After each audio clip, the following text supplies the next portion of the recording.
Pequeño César, capítulo 11. Un largo viaje hacia el país de los tocarios, parte 2.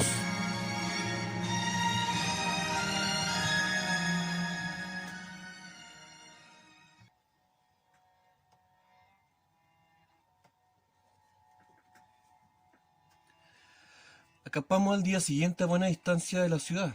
Por el camino le comenté a Baltasar acerca de mi raro encuentro nocturno, tratando de convencerlo de que lo que había ocurrido no había sido mi culpa, pero también esperando que mi amigo me explicara qué había querido decir aquella criatura con todos esos sinsentidos, de que no me quería muerto y que necesitaba algo de mí para conseguirlo, y para conseguirlo tenía que mantenerme vivo.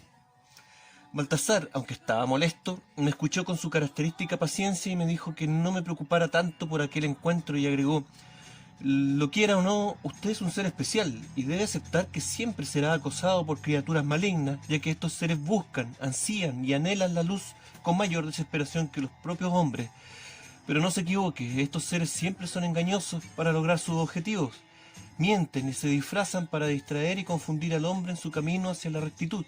Por lo tanto, lo mejor que puede hacer es olvidarse de lo que esta sucia criatura le ha dicho. Aún así, esas oscuras ideas me acompañaron por mucho tiempo, tal vez más de lo necesario. Incluso hoy en día me sigo preguntando cuánto de lo que hice y me ocurrió en la vida habrá sido solo para satisfacer los propósitos de estas aberrantes entidades. E intuyo que pese a lo que me dijo Baltasar, este se preguntaba lo mismo. Luego de comer y descansar, pregunté a mi amigo qué podíamos hacer ahora. Baltasar me respondió que si seguíamos el curso del río Oxus, actual Amu Daria, encontraríamos la ruta hacia Bactra, la capital del reino con el mismo nombre, y que esta urbe era la ciudad más grande a la que podíamos llegar antes que comenzara el invierno, y que si de ahora en adelante no cometía ningún error y me comportaba de forma prudente, tal vez podríamos quedarnos todo el invierno allí. Me sentía avergonzado y humillado, pero no tenía argumentos para discutir ni contradecir lo que mi cuidador decía. Vamos hacia el río Oxus entonces, le contesté con falso entusiasmo.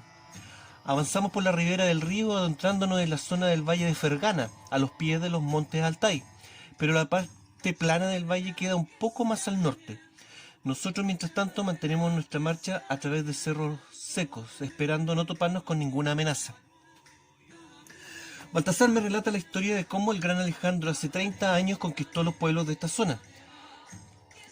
300 años conquistó los pueblos de esta zona. Me cuenta que, aún así, siempre le fue difícil mantener el control, ya que constantemente los pueblos de la región se levantaban en su contra. Todo se resolvió en una campaña ocurrida en el río Jazartes, actual Sirdaria, al norte de donde estamos ahora, más específicamente a los pies de las montañas Tian, o Montes Celestiales, hogar original de los míticos Yuezhi, paradójicamente el mismo pueblo que Baltasar buscaba con tanto anhelo y con los cuales yo conviví posteriormente. Pero eso es otra historia. Entonces yo aún no sabía nada de los Yuezhi, ni Baltasar de su presencia en los Montes Tian. La batalla que Baltasar me relató y en donde Alejandro afianzó su poder en el Asia Central ocurrió así. 7 ciudades se rebelaron, de las cuales la más grande era Cirópolis, fundada por Ciro Ciro el Grande, padre del rey Darío. El motivo de esta revuelta, al parecer, fue que un oficial de Alejandro, llamado Estasanor, quiso obligar a los bactrianos y sogdianos a enterrar a sus muertos y no utilizar las torres del silencio, por considerar insalubre la idea de dejar a los muertos pudriéndose a la intemperie, o devorados por buitres y perros. La respuesta fue violenta y aprovechada por los líderes sogdianos. Alejandro sitió la ciudad, pero sus altos muros resistieron por días los asaltos de infantería y los castigos de las máquinas de asedio. Alejandro entonces encomendó a su general Crátero la misión de entrar en secreto en la ciudad siguiendo el lecho de un río seco. Crátero tomó un pequeño grupo de infantes y arqueros e hizo lo que se le dijo. Avanzó hasta el centro de la ciudad, aprovechando que los soldados estaban distraídos protegiendo los muros. Luego los macedonios abrieron las puertas secundarias de la ciudad, por donde penetró el grueso del ejército. Se cree que 8.000 soldados sogdianos fueron muertos por las tropas de Alejandro. Los civiles se refugiaron en la ciudadela, pero 2 días más tarde tuvieron que entregarse, producto de la falta de agua. Los hombres fueron ejecutados y la mujer y los niños vendidos como esclavos.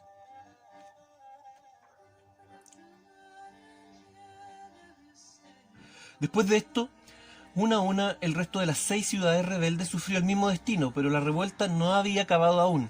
Un sogdiano llamado Espitamenes, dotado de un fuerte batallón de caballería ligera, tomó la ciudad de Maracandá. Alejandro entonces envió a su general Farnuces al mando de 2.500 mercenarios para hacerse cargo, ya que él debía enfrentar a un ejército de escitas que habían llegado al margen norte del río Jazartes, atraídos por la guerra y la devastación. Cuando el sogdiano Espitamenes recibió la noticia de la llegada de los mercenarios de Alejandro, fue a su encuentro, esperándolos al margen del río Politimeto, actual Serafchan.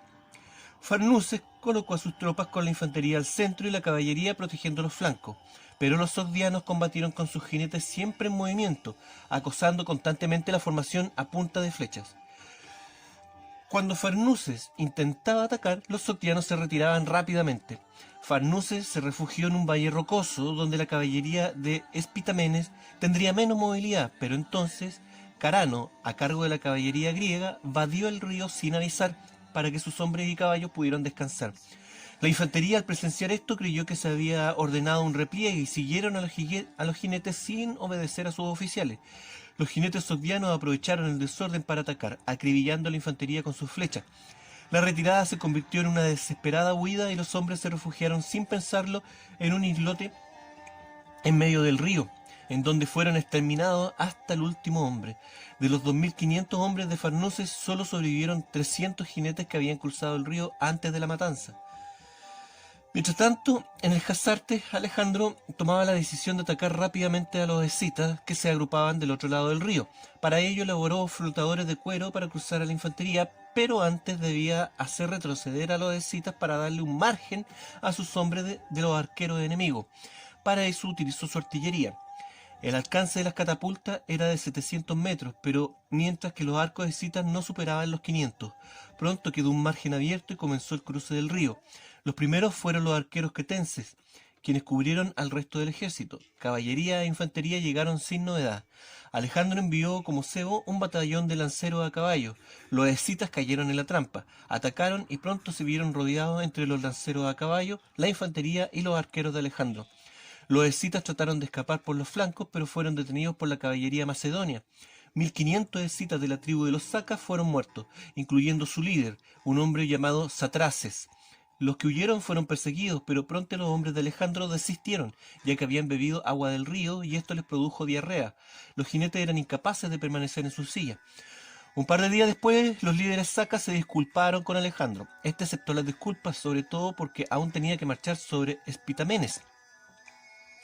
Alejandro marchó a Maracandá, pero el sogdiano huyó antes de su llegada. En el río Politemo dio sepultura a sus hombres, los que habían quedado tendidos en el islote o flotando sobre las aguas, en un total de 2.000 cadáveres. Luego Alejandro asoló a los pueblos vecinos, matando incluso a mujeres y niños y quemando las cosechas para dar una infame lección sobre los sogdianos. Pero Espitamenes huyó al norte para refugiarse entre los escitas de la tribu de los masagetas, los que le aportaron 3.000 jinetes. Alejandro tuvo que replegarse a Bactria para capear el invierno que ya entraba. En Bactria recibió muchos refuerzos del oeste.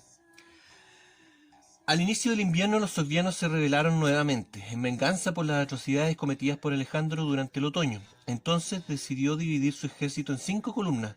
Cada una apacentaría por la fuerza o tratados de sumisión a distintos puntos del belicoso valle de Fergana, para reunirse por último en la ciudad de Maracandá y terminar así con la ocupación sogdiana. Espitamenes, con sus refuerzos escitas, decidió atacar primero en Sariaspa, donde venció a un pequeño grupo de mercenarios de Alejandro, en su mayoría enfermos y heridos que se enfrentaron valientemente a los masagetas. Luego, Espitamenes decidió enfrentar al general Coeno, pero esta vez fue repelido con grandes bajas.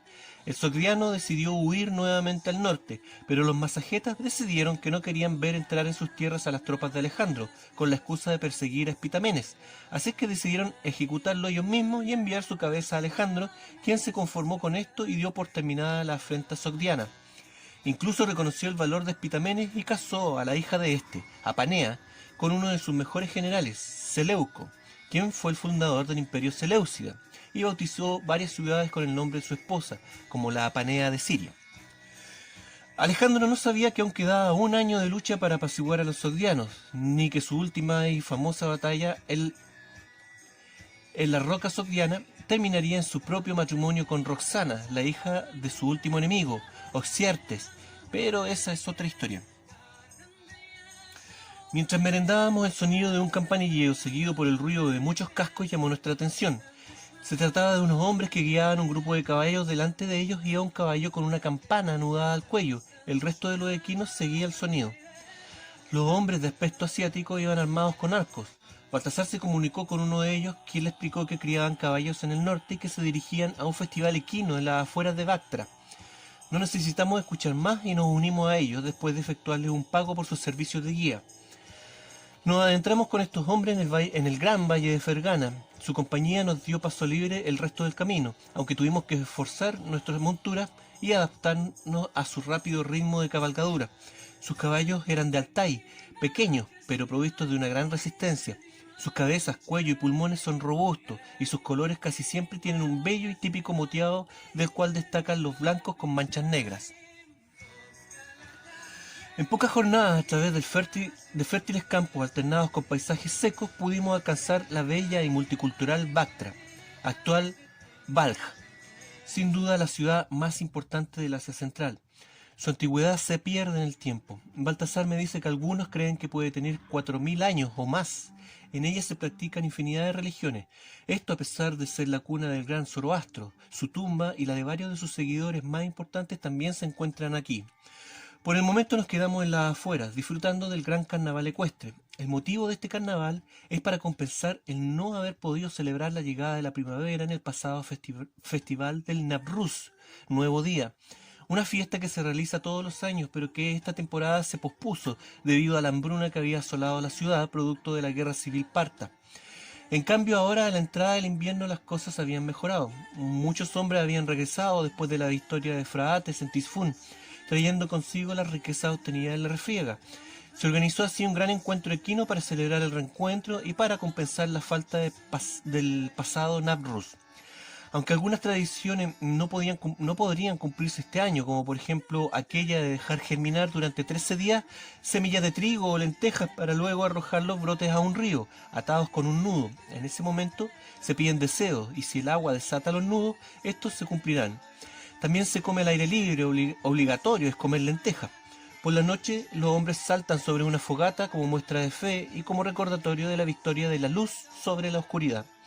Nada de esto fue posible realizar este año, pero las actividades con caballos fueron un buen consuelo para la gente de Bactra y sus alrededores. El festival es enorme, miles de personas y animales transitan por todos lados, comerciando, bebiendo, comiendo y participando de las actividades, entre ellas, por ejemplo, la competencia de caballos danzantes, en las que participan equinos de distintos países. Para lograr esto, obligan a los animales a realizar saltos y movimientos de baile al ritmo de improvisados músicos. La verdad es que algunos caballos están bien entrenados en esta actividad y por momentos la competencia se vuelve altamente competitiva. También hay domadores de caballos salvajes que ofrecen un entretenido espectáculo para la gente, la que se agolpa a mirar cada vez que uno monta un potro. Aparecen entonces las apuestas acerca de cuánto durará el jinete sobre el lomo del indómito animal. Disfruta un rato de la coreografía de una mujer junto a un enorme caballo mestizo con rasgos árabes. El animal la sigue con graciosos pasos, se recuesta a sus órdenes, se levanta y salta en dos patas, camina hacia atrás y se arrodilla para saludarla. Es notorio que el animal siente un gran aprecio por su domadora y ésta le retribuye su cariño.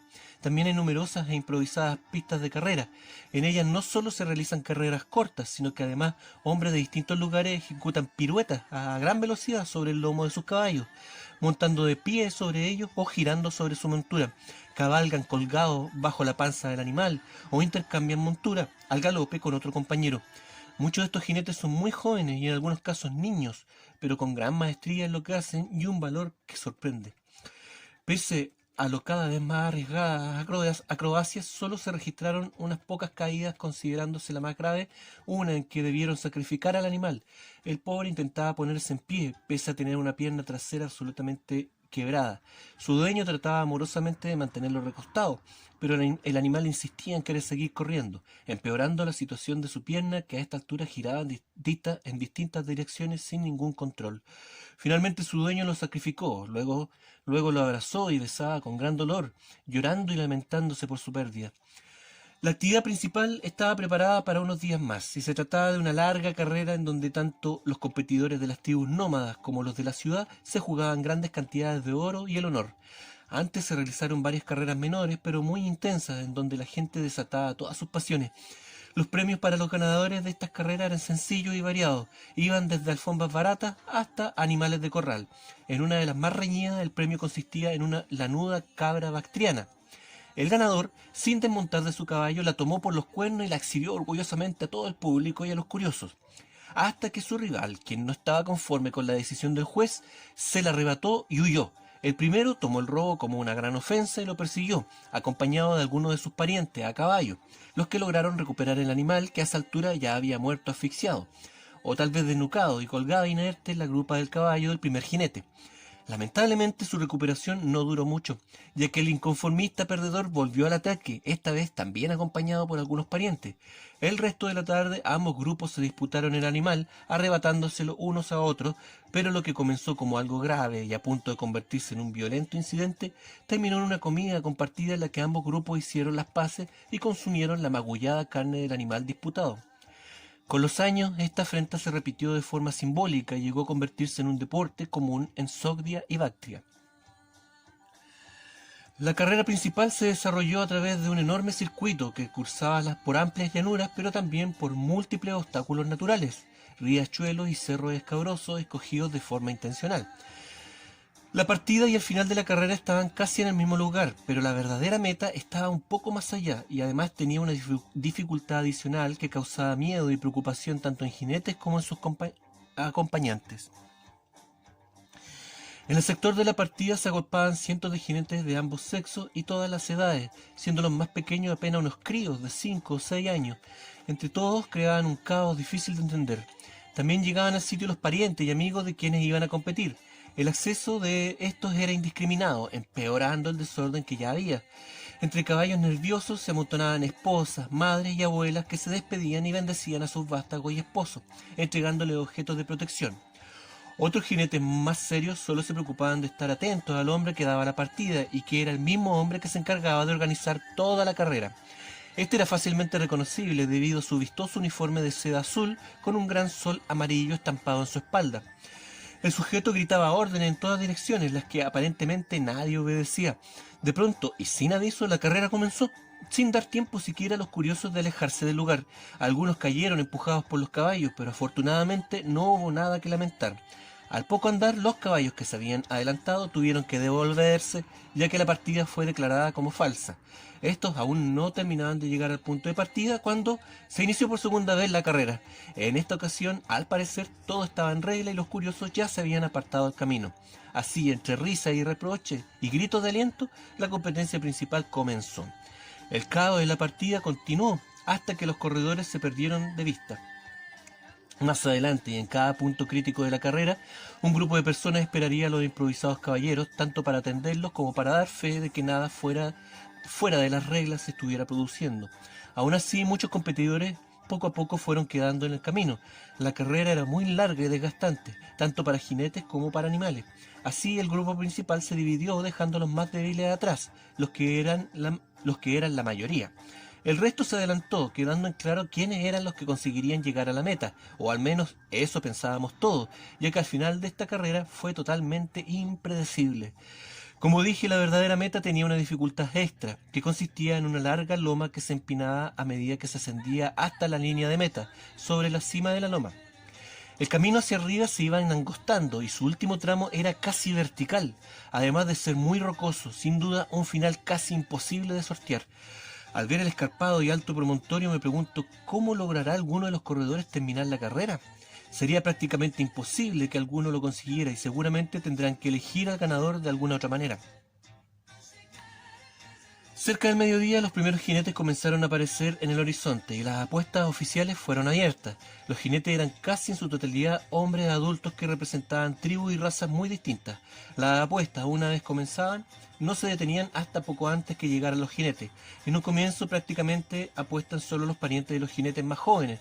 Lo hacen por orgullo, conscientes de que sus protegidos no llegarán a la meta y con montos muy bajos, casi simbólicos. Luego, a medida que van quedando menos competidores, las apuestas van en aumento y el dinero y el oro van abultando un jugoso fondo, que se repartirá entre los apostadores ganadores y por supuesto el vencedor de la carrera. El entusiasmo y barullo que hay en la zona de apuestas es tan grande que incluso me siento tentado a participar. Trato de convencer a Baltasar, pero este se muestra reacio de aceptar. Me dice que debemos cuidar nuestros últimos recursos y que no debemos desperdiciarlos de esta manera. Pero ninguno de sus argumentos logra desanimarme. Finalmente lo convenzo. Lamentablemente lo consigo demasiado tarde. Los primeros jinetes ya estaban tratando de llegar a la cima de la loma y las apuestas se habían cerrado. En un principio todos los corredores llegaron a la loma muy juntos unos de otros, pero a medida que van ascendiendo el aumento de la pendiente hace más difícil la tarea. Así, uno a uno los caballos van quedando atrás, retrocediendo, corcoveando y cayendo, a veces escandalosamente. Un poco más abajo los jinetes se agolpan en el estrecho punto donde pueden volver a montar y retomar la subida. Lo intentan una y otra vez, pero es inútil, ninguno lo consigue. Cada intento es más desesperado que el anterior y pronto comienzan a producirse accidentes de mayor gravedad. Algunos caballos exhaustos no vuelven a ponerse en pie, ni siquiera bajo el castigo de sus dueños, los que intentan desesperadamente que vuelvan a la carrera. Pero algunos de los potros no lo hacen. Están demasiado cansados y otros se lastiman en las caídas. El más grave, un caballo que se rompe el cuello y cae sobre su jinete en un intento desesperado por llegar a la cima.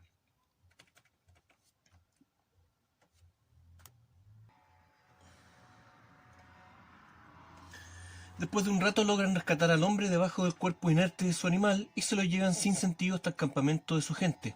Mientras tanto, el resto de los participantes sigue intentando llegar a la meta, aunque poco a poco van desistiendo, exhaustos y frustrados al ver que ninguno de ellos consigue vencer el obstáculo y que además el segundo grupo de jinetes formado en su mayoría por mujeres y jóvenes ya llegaba a la zona de meta.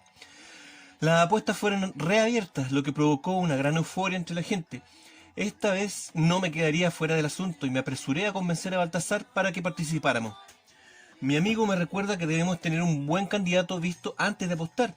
Observo el grupo que se aproxima. Me fijo en los jóvenes y las mujeres y una de ellas se destaca para mí. Se trata de una niña de no más de 12 años. No viene liderando el grupo, ni siquiera está entre los primeros.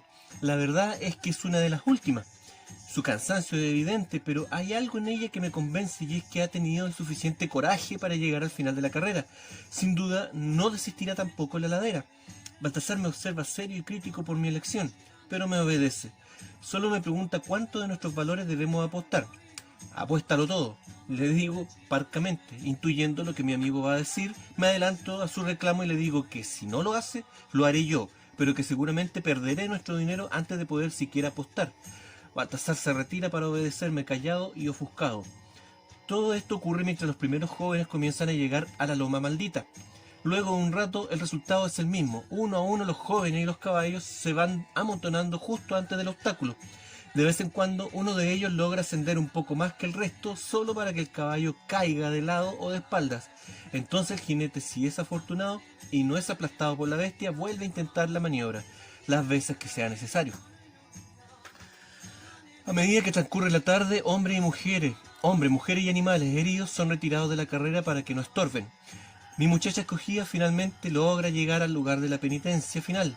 Su rostro sucio y rojo y sus trenzas desaliñadas contrastan con el brillo de su camisa de seda y sus pantalones de lana de caracol, sin duda el mejor y más caro atuendo que su familia le pudo conseguir, para que la niña estuviera a la altura de grandes jinetes de toda Bactria, destacados en años anteriores.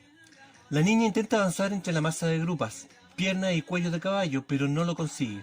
Su rostro y sus movimientos se ven cansados, sufre con cada apretón, pero de pronto algo la impulsa. Violentamente se incorpora, golpea con las riendas no solo a su animal, sino también a los que tiene a un lado. Empujón tras empujón, golpe tras golpe, logra hacerse un espacio. Sin aviso, llega la tragedia. Después de soportar un fuerte apretón de otros caballos, el suyo corcovea y la hace caer hacia atrás. La niña se pierde entre el mar de animales. Su caballo se asusta, entonces salta y se desboca. Entre el compacto grupo, un espacio se va formando alrededor del animal enloquecido, que reparte patadas para todos lados, pero la pequeña no aparece. La busco con la mirada esperando que nada malo le haya pasado, pero el instante de incertidumbre se alarga angustiosamente, hasta que de entre los equinos nerviosos aparece ella, magullada y asustada, pero resuelta a recuperar su lugar y a su animal. La niña avanza hacia la bestia, pero ésta no se tranquiliza. La pequeña está en serio peligro, sus movimientos son erráticos y el animal patea el aire con sus patas delanteras, amenazando a la chiquilla para que retroceda. Pero ella no desiste. Toma la rienda y en un rápido y esforzado movimiento sube a su animal. Este reacciona espantado e intenta huir hacia el único lugar que se encuentra despejado, el risco empinado. El movimiento del animal es tan eufórico y violento que de un salto queda casi en posición vertical entre las rocas. Sus cascos traseros realizan un doble esfuerzo y el animal logra ascender otro poco. Sus piernas tiemblan y de su hocico cuelgan largas babas blancas. Sus ojos miran hacia atrás con gesto de espanto y horror, pero luego lo increíble. Un nuevo impulso deja al animal apoyado en una roca. La niña se aferra con todas sus fuerzas a su cuello y el animal logra dar 2 saltos más, para finalmente quedar con sus patas delanteras apoyadas en el borde de la cima del risco. En ese momento, si el caballo cede y se desploma hacia atrás, tanto él como la niña de seguro perderán la vida.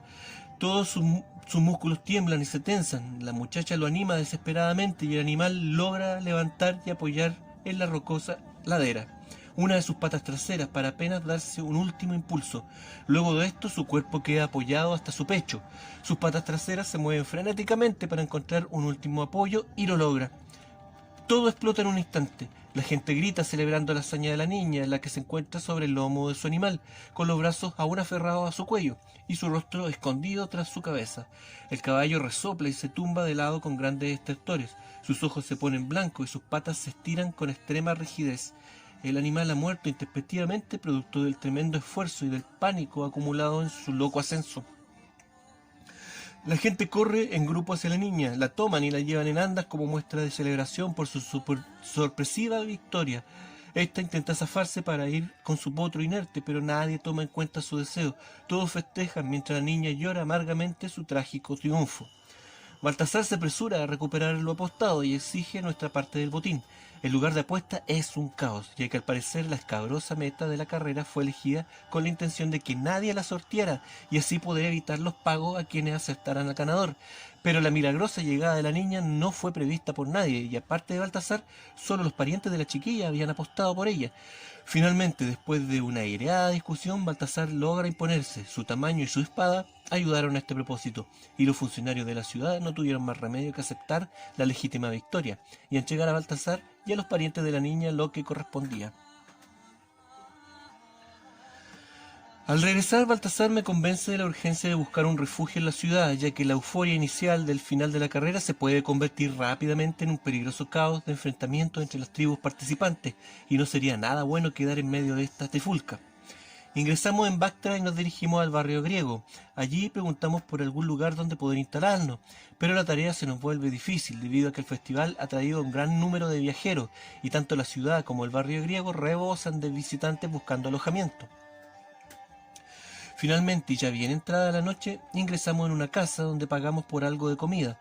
La familia nos atiende bastante bien y cuando les preguntamos por un lugar para pasar la noche, nos ofrecen una bodega ubicada en el patio de la propiedad. Aceptamos ya que no queríamos seguir vagando de noche por la ciudad. Los mozos de la casa acomodan y limpian el sitio para nosotros. La bodega es pequeña y descuidada, pero está hecha de adobe y es lo suficientemente cerrada como para protegernos del frío. La noche es bulliciosa, grupos de gente ebria y ruidosos músicos itinerantes se escuchan casi sin cesar. Más tarde, la calma gana terreno lentamente, solo para ser alterada por ruidos de una riña callejera de ciertas proporciones. Luego de una cacofonía de gritos, golpes y gente corriendo, solo se escucha el llanto angustiado de una mujer que se aleja y luego vuelve, para luego alejarse nuevamente, sin parar de sufrir y lamentarse. Por la mañana, pese al poco descanso nocturno, me doy cuenta de que hemos tenido suerte. Tenemos un refugio discreto y dinero suficiente como para sobrevivir todo el invierno en Bactria.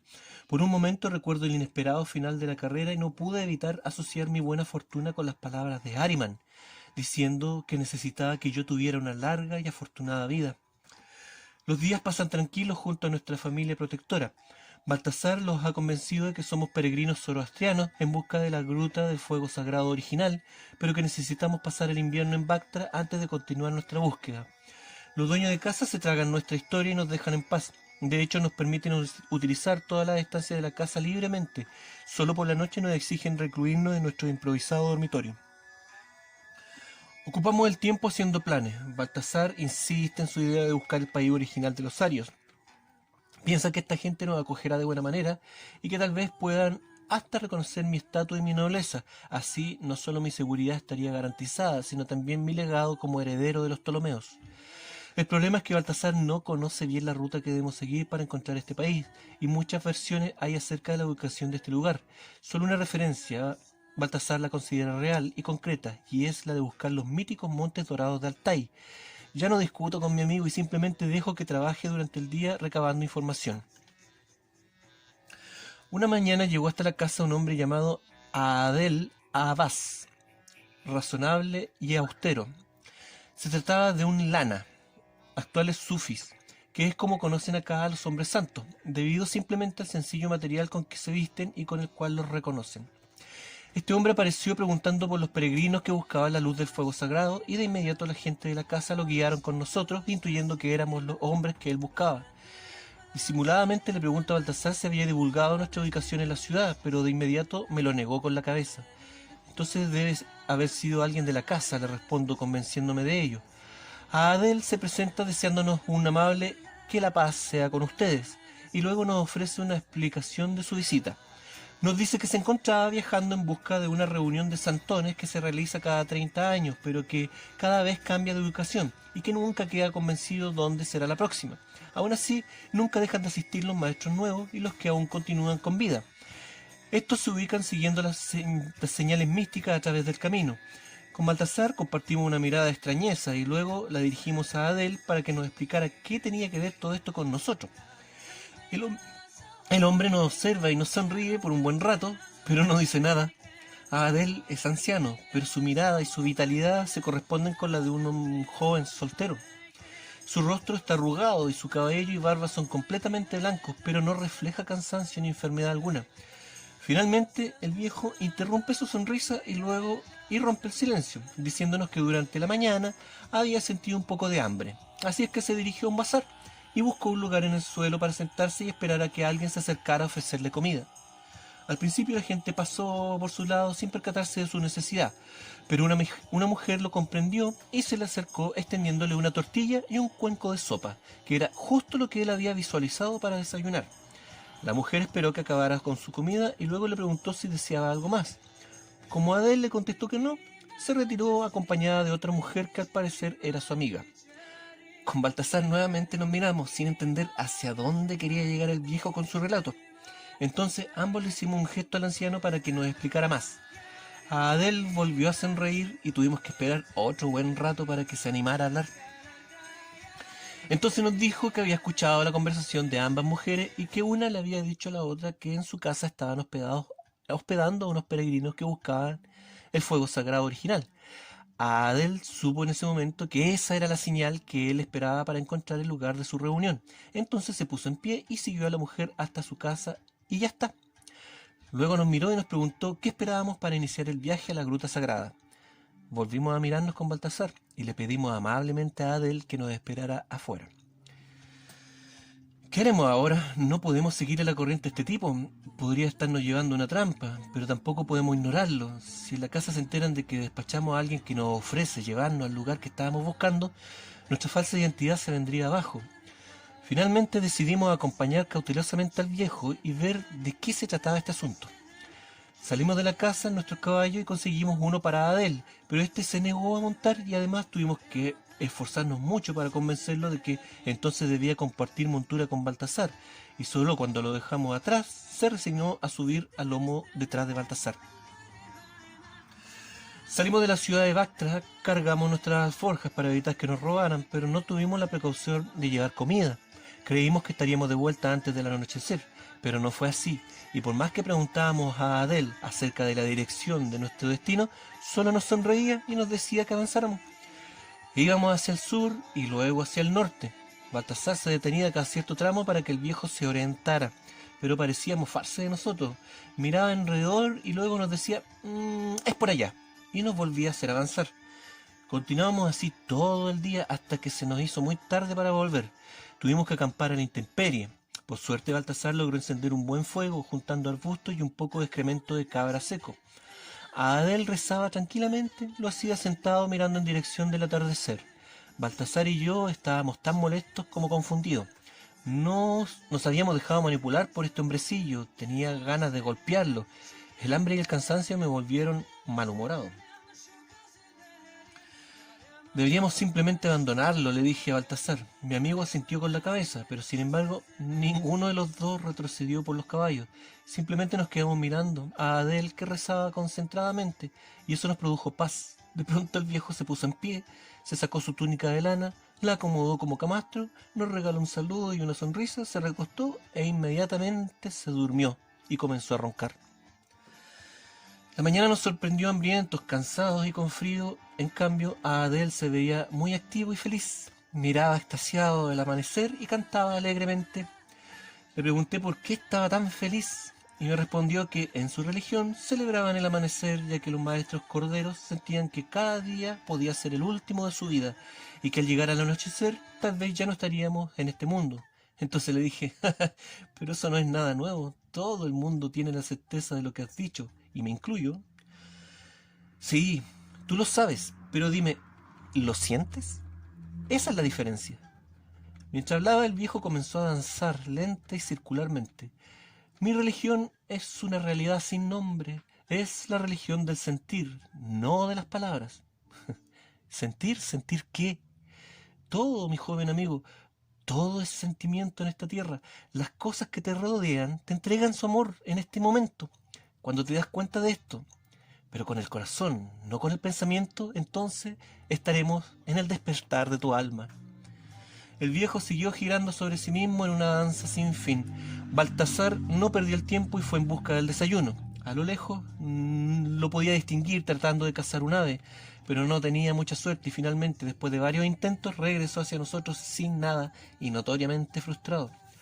Adel seguía girando y girando. Se encontraba en éxtasis y aproveché esto para hablar libremente con mi amigo.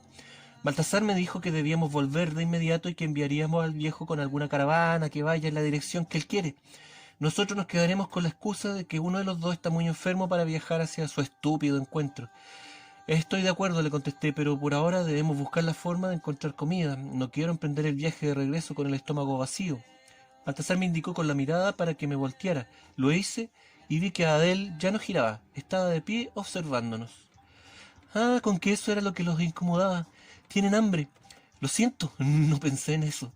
Yo estoy acostumbrado a comer cada 3 o 5 días, pero si eso es lo que necesitan, iré por su comida. ¿Ah, sí? ¿Qué piensas traer? ¿Leche y queso? Dije, mofándome del viejo.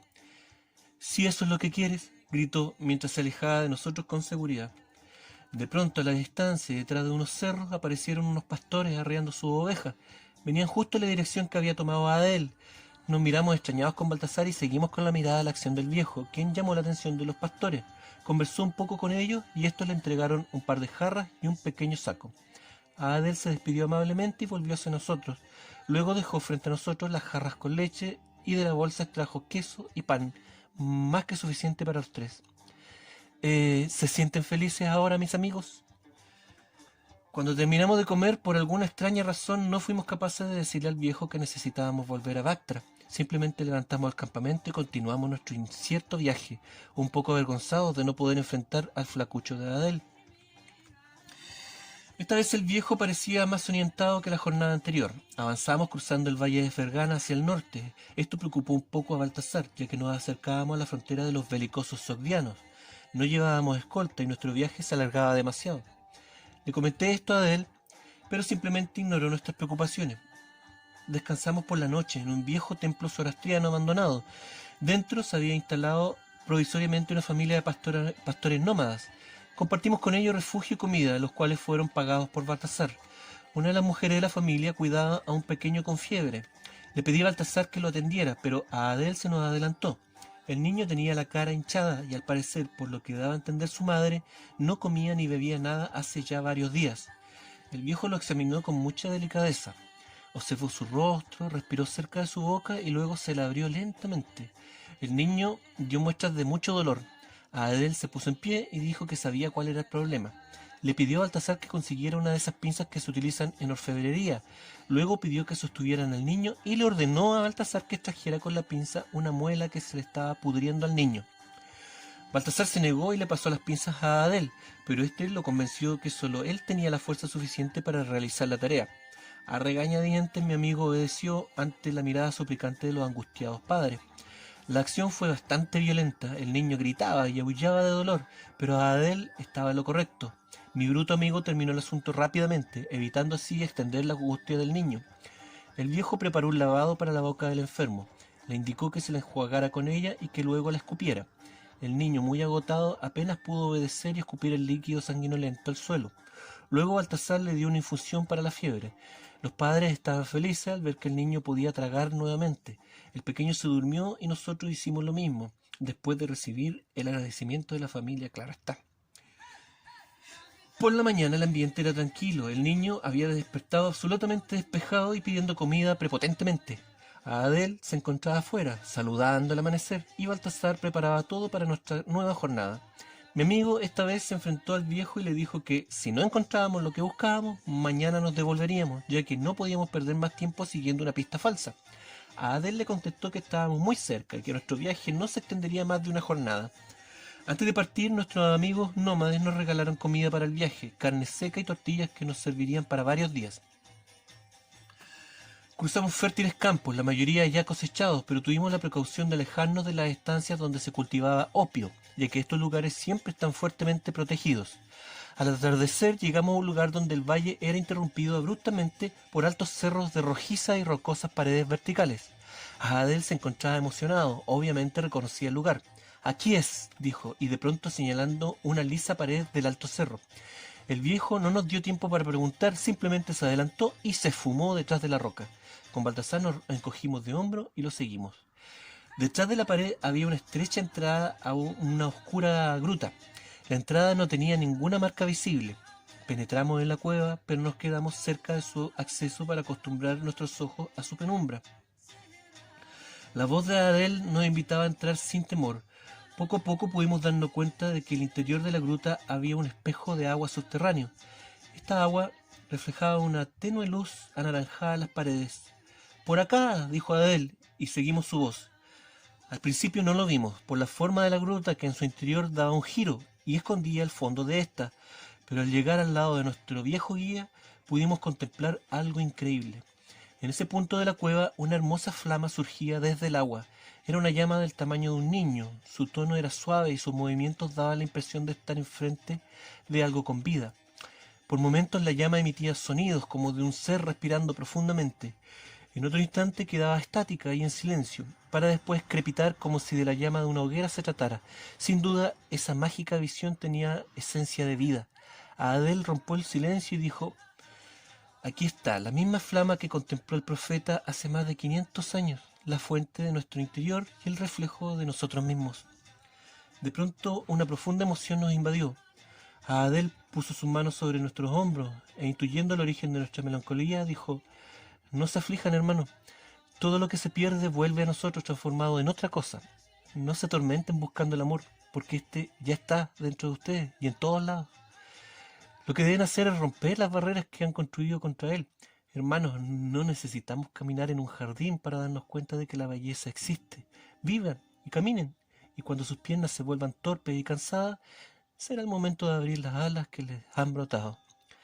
Adel se cayó y comenzó a danzar.